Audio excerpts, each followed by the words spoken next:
Good morning. Welcome to Hobby Evolution episode 329. Happy Monday. A little early today because I've got a lot to talk about. I haven't gone live since Thursday morning, and it was quite the packed weekend. So, wanted to get started early because I want to recap just a few tidbits from last night's first round of the Major League Baseball draft. I want to review the card show in Schaumburg yesterday. And I want to take you through my day Friday in Wrigleyville, my return to Wrigley Field, first time at Wrigley since 2019, and it was a blast. What's up, Dan? Good morning, Zach. I'm glad you guys could catch me. I'm almost 10 minutes early this morning because I've got so much to talk about that I didn't want to have to end it early. So I'm going to start with, we'll go back to Friday, and I headed down to my friend since preschool. Scott lives in Crystal Lake, Lake in the Hills, technically. He only lives a few blocks from Club 400. Works perfectly for me. I can crash at his place after the Club 400 parties. So get to his place, drop the stuff off, and then we go over to the Metro and take the train in. My buddy Scott Nelson, he was a Cubs executive for, like 30 years. He held several titles over those 3 decades. He was assistant director of scouting for a time, had offices right there at Wrigley. So he texted me, said, "Hey, I'm going to come to the game. Let's meet up." So we met up at Yaxie's before the game. So we train in, and so at the Irving Park stop on the Metro, they just have vans and vans to take people to Wrigley Field, and it's like $20 a pop, which actually I found out later it's a lot cheaper than in Uber. So we get into a van. And all of a sudden, I see Stu from Club 400 walking down the ramp. Stu! So we get out of the van, talk to Stu and his buddy Bob, who I also know from Club 400. So we jump in a van together. So I was able to see Stu. First time I've seen Stu since spring training last spring 2020. So he's telling me he bought a condo just a couple blocks from Wrigley. So he said it's basically going to be a 2-bedroom bar for pregame and postgame parties. How cool is that? Buy a condo in Wrigleyville just to host pregame and postgame parties. I love it. So we get to Wrigley. We go to Yaxie's, meet up with Scott. So he's like, every time I see you, I've got to give you something Cubs related. He knows I appreciate the history and just everything Cubs related. So he pulls out a ring. The Daytona Cubs won the Florida State League Championship in 2011, and he gave me his ring from the 2011 Florida State League Championship. Very cool. I posted a pic on Twitter on Friday. I was floored to receive such an item. I wore it to the game. Now I'm gonna display it in my rec room. So a very cool, unique piece. I love unique pieces in my Cubs collection. So that was awesome. So Dan knows someone that lives in Lake of the Hills, same neighborhood. Very nice, yeah. So Club 400 is it's like right on the border of Lake in the Hills and Lakewood. Stu lives like right across the street from Lou Malnati's, which I hit up yesterday on my drive home from the card show. So after we met up at Yaxie's, we go into the game. What's up, Brad? We actually had wings, couple beers at Yaxie's. So it was like second inning. We get in, bleacher tickets. Bleachers were packed. Of course, it's Cubs Cardinals, so it's going to be a busy day. So we just kind of wandered around. And we went to the standing room only section in left field. And all of a sudden, we're kind of in the back. All of a sudden, I turn around, and the beer vendor is my buddy from Twitter, Joe. Joe lives here in Madison. We've corresponded on Twitter for a couple years now. He actually went to high school with my buddy Crawley, and I turned around, Joe. So we met up after the game at Nisei Lounge. So we hang out in the bleachers. All of a sudden, I look down, and in one of the ushers is my friend from Club 400, Kathy. So we go down, chat with Kathy for a few minutes. Her supervisor, who works for the Cubs, is a big Cubs baseball card collector, knows of my project, and he's interested in talking possible trades. He has some Cubs needs that I may have, and then he has some stuff that I may not have. So we're gonna connect and talk Cubs baseball cards. Brad is looking for the target drop. Looks religious today. None. So then we head out after the game. Met up with Scott, my other buddy Scott Nelson. We ran into the corner bar right across the street on Sheffield. I can't think of the name. Had a beer there. Then we went to Nisei, met up with Joe. My first trip into Nisei Lounge. They're a great Twitter follow, by the way.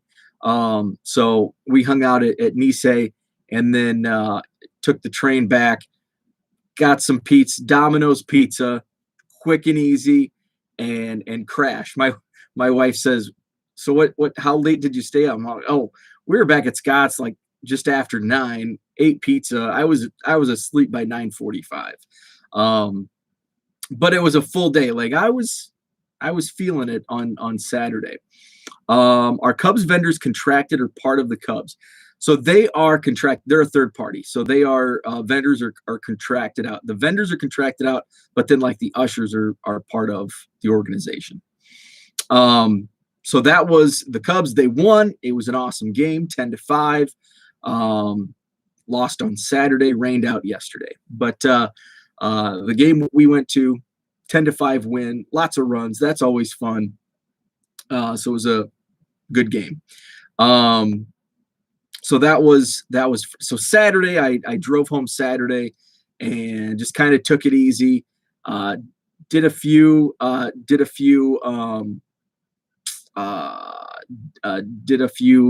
errands and did some shipments on Saturday, but pretty much laid low. Tried to get to bed early because Sunday I had to wake up super early on Sunday to do the Schaumburg card show. So I wanted to squeeze in. The Madison card show is coming up on Saturday, July 24th, so 2 weeks away. And then, of course, the National, I'll be heading down on Wednesday for the National and be there all 5 days. So I want to get some more cash, the better, ahead of the National. So wanted to squeeze another card show in along with my July 24th show because I figured traffic might be down. It's right before the National, even though a lot of people that I talked to at our June show, when I asked, are you going to be at the National? Most said no, and I may go down for a day, but usually that means no, I'm not going to go. So I don't think like most of our traffic will be too much affected by the National being a few days later. But at any rate, I wanted to get another show in just to get a few more quick bucks. Unfortunately, that was not the case. So I was up at 4:30 yesterday morning, which I used to do morning shows in radio. So 4:30 was, about the time I always woke up, 4:30, sometimes 3:30. So I've done it in the past, but when you get used to a certain time, it kind of bites you. So I was up at 4:15 is when I set my alarm, and then I just kind of laid in bed for 15 minutes and did the drive, stopped in Edgerton, Wisconsin, home of the largest Culvers, by the way, on Interstate 90. Stopped at Dunkin', got my favorite sandwich and a coffee, got to the show just after 7 because the promoter said people start walking around at 8. And I'm like, wow, that's pretty early for people to hit a card show when the posted time is 9. But I'm like, okay, I'll try to get there by 7. So I actually made really good time, and I made 2 stops on the way. It's about a 2-hour drive. actually a little more, maybe a little more than 2 hours, right around 2 hours. So I get there shortly after like 7:15 is when I get there. Um, Really nice hotel.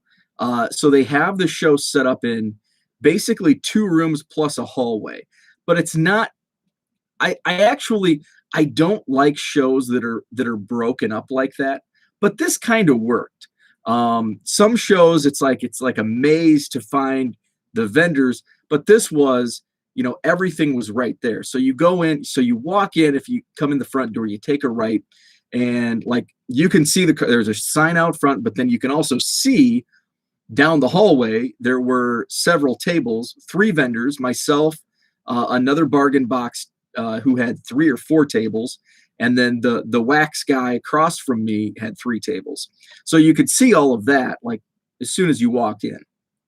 So uh, so you see the hallway, and then the first left is one of the smaller rooms, and there were, I don't know, a dozen tables in there, and then you have to walk back out in the hallway and then go in the next room, which was kind of the main room.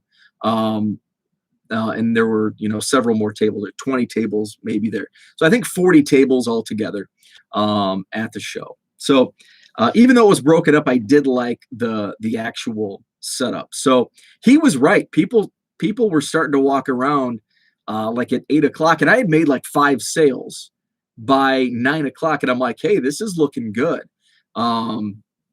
Unfortunately, it went the other direction, and it didn't end up that way.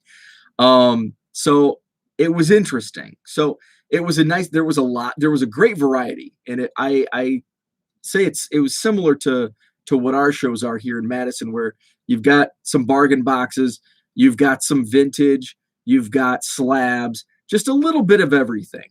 And you had the unopened wax. And before I move on, I want to talk about the wax guy. So I posted a picture on Twitter yesterday of the hallway, and there was the table with all of the unopened wax, and there were a lot of like bashing tweets about saying he's a flipper and all that. No, he wasn't. Most of that was hobby boxes.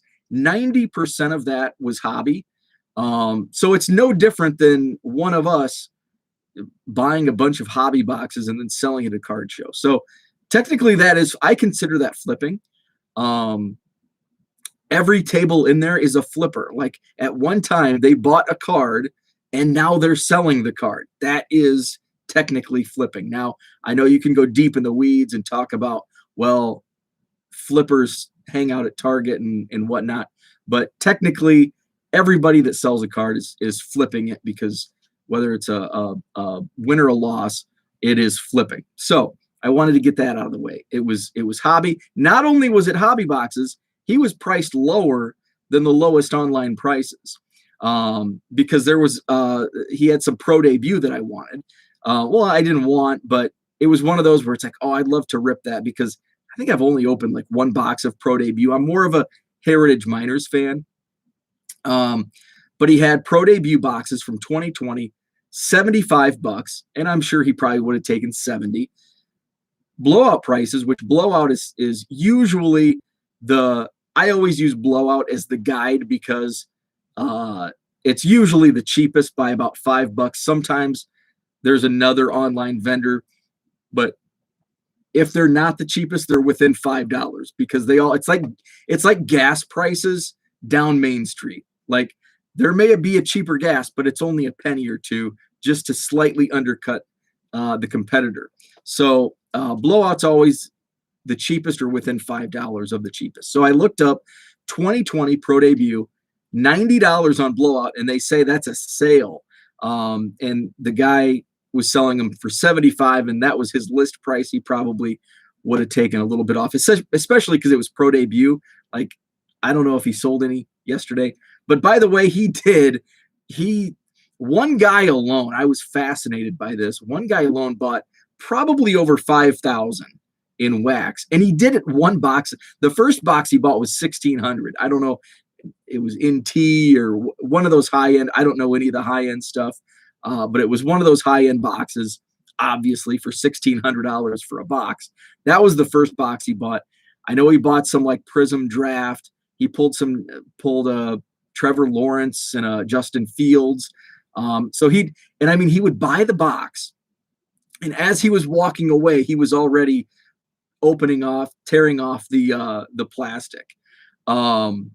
And he'd come 20 minutes later, he'd come back, buy another box, another several $100 because it was hobby boxes. So I found that fascinating. Dan, I'll get to your comments. Did you do your bike ride yet to New Glarus? No, that is next Saturday. I'm going to do that next Saturday, pending the weather. Hopefully it's a clear day. So yeah, I'm going to do that next Saturday. Forgive me if you did. I must have missed that video. If you're talking about the New Glarus ride, yeah, I have not done that ride. It's coming up this coming Saturday. So that was the wax guy. So I started out really well, and there was good traffic. Like I said, people started wandering around just after 8 o'clock, right around 8 o'clock. So there was some traffic coming in. We had the typical.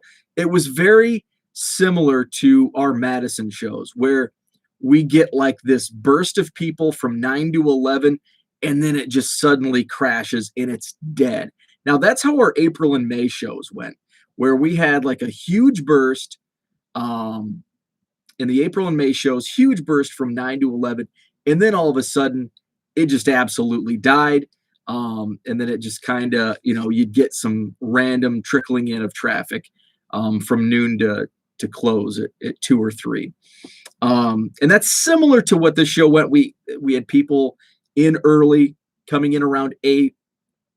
And then we had that burst between 9 and 11. And then like 11:30, it just died. And I actually, the show ran until 2, but the only people I had looking through were people from Twitter. And I think I started packing up shortly after 1. And I was out of there at like 1:30. And I talked to the promoter at the end because he came by. He's like, "How'd you do?" And I'm like, it was okay. And so we started talking about it and the dynamics. And so now I understand. I have another layer in my ongoing theories of not running, but setting up at card shows and doing bargain boxes. So I'll get into those here. I want to take a look at the chat. Dan's picking up some Menkos. Zach says, do you show promoters ever ask the vendors to estimate the dollars sold so they can forecast what the potential is for future card sellers? That's a great question. I don't think so. Typically, how I handle it, I don't like talking specific dollar figures, but I'll just say, how'd you do?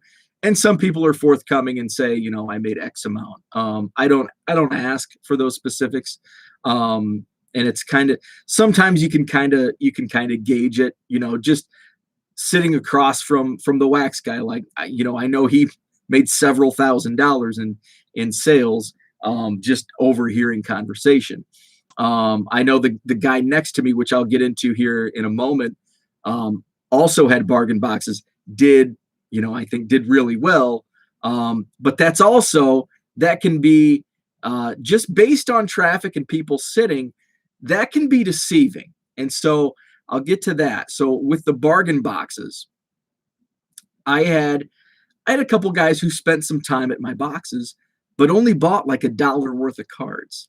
So sometimes you'll get, and I had, when I set up at the other show that used to run here in Madison, I set up there in February of 2020. I had one guy, I bet he spent 3 hours at my table, probably 2 because it was a short show, 2 hours at my table, just digging, and didn't buy a thing. He just liked looking through cards. He actually pulled out one card, and I said, "You can have it. He's earned it. He had plenty of time to go through, and just take it. It's yours." So any offers on boxes? No. And that's another thing that surprised me in all the shows that I've set up in, which isn't a lot, but say the 3 Madison shows, Rockford and Schaumburg, so 5 shows. I haven't had a single offer on boxes. Now, I didn't bring the sign this week, yesterday, but at my June show, I said, make an offer. I had one guy say $20, and it was kind of like tongue in cheek. He said, "Well, it said make an offer." I'm like, "Well, sorry, I have to decline that offer."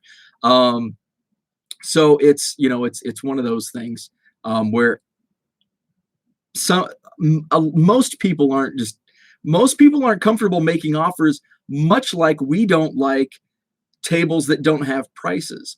Now, if I put like this box for $100 or this box for $200, I'd probably have some takers. But I can keep, you never know who's going to come to your booth.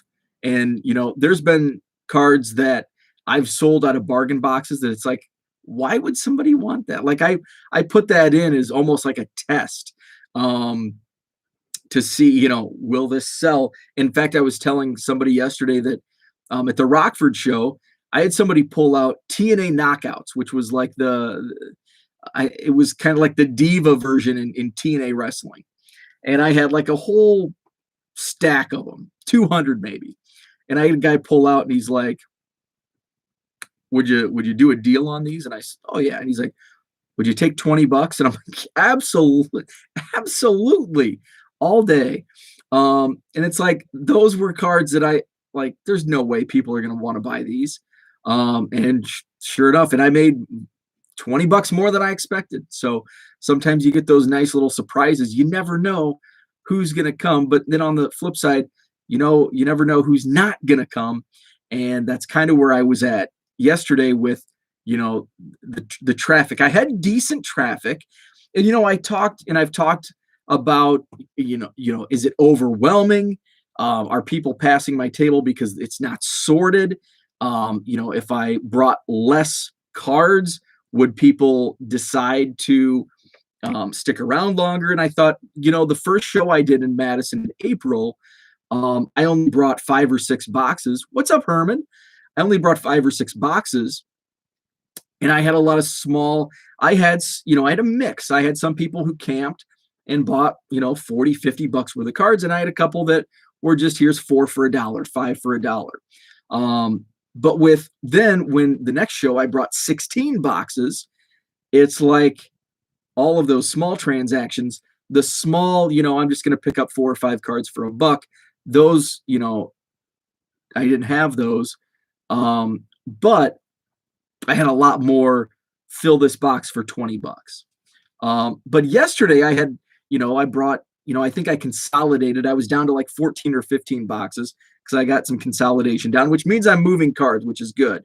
But I had mostly small sales. So I had a 4-card sale, 5-card sale. One guy did buy 100 cards for $20. 2 cards, 4 cards. I had an 82-card sale, but then some people bought pack, like the junk wax packs. Those are usually a hit. I sell a few here and a few there. And then the last couple, few bucks here, few bucks there. So I basically made 50 on top of my table. I made a $15 profit. But remember, I had to drive to Schaumburg and back. There's also tolls. Now, I avoided most of the tolls because I had left my cardometer at my friend's house in Crystal Lake. So I had to go back, and I took the back way home. So, but I had tolls going in, gas money, and then I had to pick up a Lou Malnati's pizza. So I just ate away my profit. So in what I was hoping to make, a couple $100, I, lost 50, but I enjoyed it. And I got to meet 2 people from Twitter that I had not met before, and 2 people from Twitter that I have met before. And it's always great to see. So I'll get to that in just a second. But I'm reading Herman's got a Hobby Palooza hangover. Oh, I'll touch on that too, because I did catch a little bit of Hobby Palooza over the weekend. I also want to touch on the MLB draft, which I'm a huge draft nerd, and that was on last night, the first round. So some final thoughts on the Schaumburg card show. So I had these small sales, barely made a profit. And when the promoter came and asked how I did, we got to talking, and it kind of dawned on me. because as the show watched, as the I'm reading Herman's comment, watch them all yesterday. As the show went on throughout the day, I'm looking at the guy next to me with the bargain boxes, and he's got a crowd, and his cards were not sorted, and he had a ton of boxes, and he had campers, and they were he had campers, and I mean, it was just crazy. So when I was talking to the promoter, and I'm thinking, what does he have? And I went through and I looked, and he didn't have, like, his dime boxes had junk wax. Now he had some good stuff in his like dollar boxes, and but it was nothing crazy. And I had good stuff in mine. But the key was, he's been there. He's sat up at that show many times. He's a regular vendor. He brings good stuff in those boxes, and he's got a following, a dedicated following. And that's what it is. People do buy cards to get a good deal out of bargain boxes, but they also like familiarity.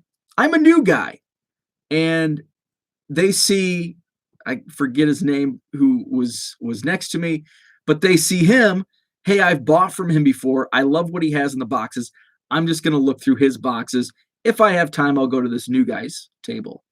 So I think there's a lot of validity to that, and that's a great point. So I may try the Schaumburg show again in the future, but probably, I mean, right now it's just, I'm not going to go the rest of the summer because summer traffic's slow anyway.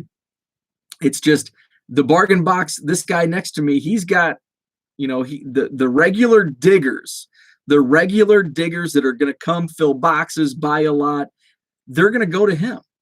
And, eventually over time, could I get my own diggers? Yes. But do I want to drive? Do I want to wake up at 4:30 in the morning and drive and pay tolls, spend gas money and lunch money? And it's just not worth it. So that's kind of my few. So that was something else that I kind of learned, which was disappointing for yesterday's show, but it gave me, but in the end, I think it's a good thing, because now I know that I'm the bargain box guy in Madison. And so people that are going to dig are going to come to my booth, and I'm going to have those repeat customers and develop, a regular clientele at the Madison card show for the people that want to dig through bargain boxes. So, it was a lesson. So it was a good, I learned some lessons. And I think sometimes it's more than just making a buck, sometimes it's promoting. I had my business cards out, the project, people were asking about, oh, what's this? I'm collecting 1 million Cubs. If you're ever, come up to Madison, our next show's in 2 weeks. So passing out some cards, work the room a little bit. What's up, Mark? Good morning. I got to meet people that, they can't, Ryan, 40-year-old versions. Now he did make it up to my May show. But some of these guys, that Madison's a 2-hour drive, so they can't make it 2 hours, but hey, Schaumburg's just 10 minutes, 20 minutes. I could make it over there. So I was able to see some people, that I normally wouldn't see, at my show or some of the other shows. So just, developing those relationships and meeting people. So, overall, yes, it was a success overall. Bottom line dollars, not a success. Miss the target there, but you live and learn. And I learned a good lesson on, vendors. Like, it's just in sale. It's basic sales 101. People buy from people. And it doesn't matter what the product is. If they know you and they trust you and they like you, they're going to buy from you. And even though if your product is a little bit more than the competitor, they know you, they trust you, they like you, they'll buy from you. And that's what it's if you're at a card show, setting up at a card show. Dan asked, how was the turnout in Schaumburg? It was And I think early on I compared it to my show. So our show's been garnering between 200 and 300 people, and I would say I would say it was closer to 200. Um, so our June show we did 175 to 200, and I would say Schaumburg was in that range. The promoter told me they're usually between 100 and 200, and so that was probably 150 maybe. I keep going down. I would say probably 150 because it was like by 11:30 it was dead and there was no new traffic coming in. So I would say 150 was a good. There were 150 people through the door. Um, and yeah, Zach, that's what I talked about, and that's exactly it. Promoting your brand and project. Unfortunately, I didn't have my cardometer. I would have liked to show that. That brings a little more attention to the business cards, but I had the cards out there. Location, Dan, was great. It was there on Golf Road in Schaumburg, which is where the Woodfield Mall is. Top Golf is right in that area. Medieval Times is around there. So it's right in that area. So there's a lot of stuff going on. The hotel itself was very nice. It's a Hyatt Regency. I liked the setup. So yeah, I liked all of that. And it was easy for me. I mean, it's all interstate. It's a long drive. But it's an easy drive, especially when you're leaving at 5 a.m. There's no traffic on a Sunday morning. Herman, got my package. Awesome. Haven't opened it yet. Okay. Let's see. 2 different shows attended this weekend for Mark. Awesome. So that was my Schaumburg show. So I did get to meet Ryan, 40-year-old versions. He was part of the Josh Gibson art project. So he talked a little bit about that. He was looking for a 1989 Topps Kirk Gibson, and he's like, "Do you think it's in one of these boxes?" I'm like, "No, there's zero chance that I put an 89 Topps Kirk Gibson in the quarter box. That would be in like my common box that I sell for $20 for the whole box. But I did have 6 unopened packs of 89 Topps. So he opened the packs of Topps. Unfortunately, didn't pull the Kirk Gibson, so that's a bummer. So got to meet him. The cardboard guy lives right there. Got to meet him for the first time, and we took a picture together. That's on Twitter. TJ, and that's the story that I told, that I went through the National in 2019 and found a table like last day, the Sunday, and was sitting next to a guy, and all of a sudden we get to talking, and it's TJ. We'd done multiple trades, and here we are standing next to each other, and didn't realize it. So he came out, and Cardman Dan came out. So that was cool. I met Dan for the first time. So that was us. Oh, and one more story before I move on to the next topic. One of the coolest things, and this is something else that not only is it just dollars, but it's about the promotion. It's about meeting people. And it's about the stories, and something really cool. There were 2 kids, and they were probably high school, I bet they were like 14. Young high school kids. There were 2 of them, and one of them was a Griffey fan. Like, he's like, I'm looking for Ken Griffey Jr. cards. And I'm like, there might be some in these quarter boxes. And so he's looking at the packs, and he's like, what packs can I get a Ken Griffey Jr. card in? And he picked up like 89 score, and he's like, oh, is there a Griffey rookie in here? And I'm like, no, he's in the update set. So he's not in those packs, but here's 90 Fleer, here's 91 Donruss. So he's in, he might be in these packs. Well, he's definitely, you could pull in those packs. So he bought some packs. His friend bought a rack pack of 90 Fleer. And what was really cool is these are like junk wax packs. Like, you pull a Griffey, yeah, cool. But it's like it's the junk wax area. And I think we take for granted, but these kids were probably, Ken Griffey Jr. was retired by the time they were even born. So that's the cool part. And the one kid pulled a Barry Bonds base card out of 90 Fleer. And he's like, whoa, Barry Bonds. And he was so excited, legit excited to pull a Barry Bonds base card from 1990 Fleer.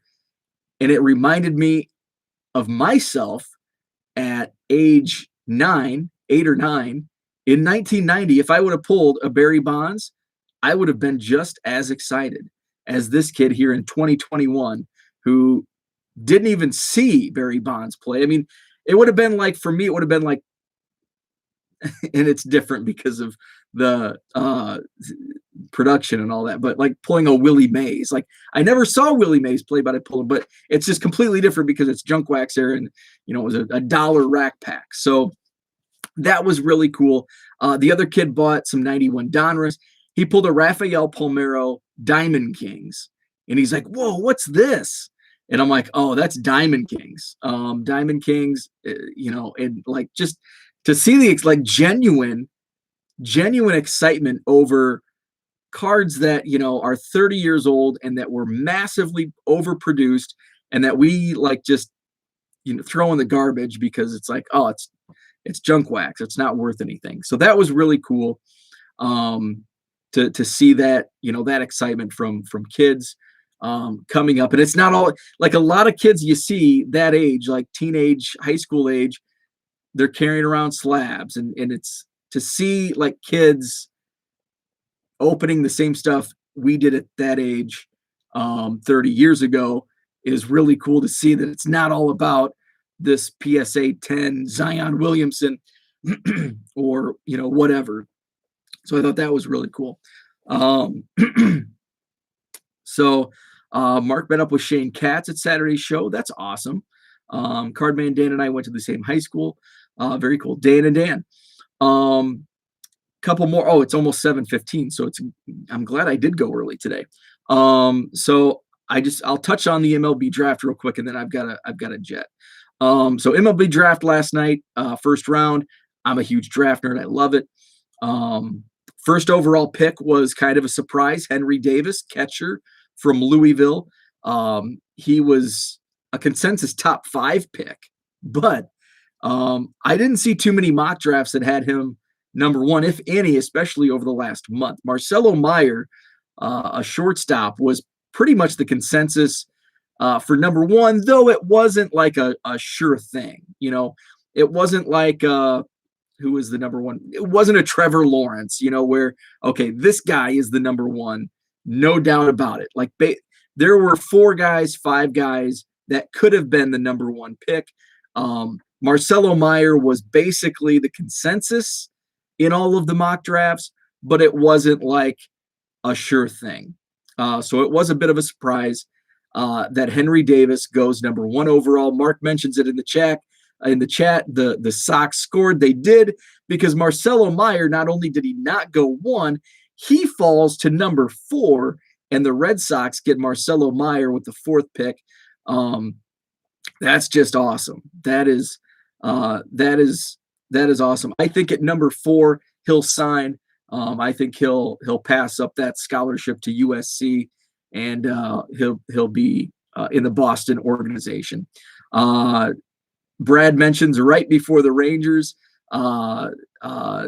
Texas had the number 2 pick. They get Jack Leiter. That's cool. Great interview with Jack and his father, former pitcher and MLB Network analyst, Al Leiter, and it was cool. They showed pictures of Jack as a little tyke in the MLB Network studios. So that was really cool. The other big surprise, Khalil Watson, and I actually fell asleep before like the end of the first round. So Khalil Watson was one of the names that had been talked about. Now, he wasn't like kind of near the top, but he was basically a consensus top 3 guy. And I think he was rated by, and there's so many different rankings, I think MLB had him as like the number 4 prospect. So Khalil Watson dropped to number 16 to the Marlins. And so that was a big surprise. So there were a couple surprises. I'm trying to find because then they picked their like 31st overall pick was also, and I'm trying to find it here. I saw it this morning, and I'm like, whoa, the Marlins got him too. So the Marlins got Joe Mack, who's a high school catcher. They had him on the pregame and great personality. They took him with the 31st overall pick, and he was the number 19 ranked prospect. So got a deal there. So the Cubs took Jordan Hicks from Kansas State, a pitcher, a lefty.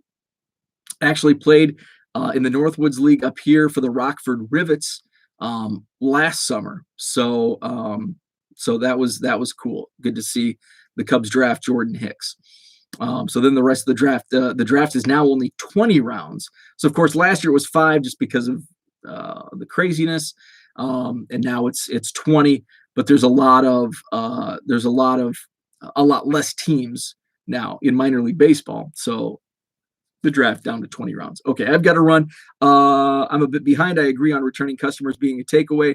I shop eBay for people I know. Bo, Brad, Herman, always checking their store. Keep junk wax out of your mouth. So I'll end it on that note. Keep junk wax out of your mouth. Thanks for tuning in. Have a great Monday. I will be back live tomorrow. There was one thing that I missed that I was going to touch on at the end that I just don't have time for, and I can't remember. I almost wrote it down mid-show, but I didn't. So have a great Monday. Back live tomorrow morning. Probably back at the regular time, 6:45, with not as much to talk about. So have a great one, and we'll talk to you tomorrow.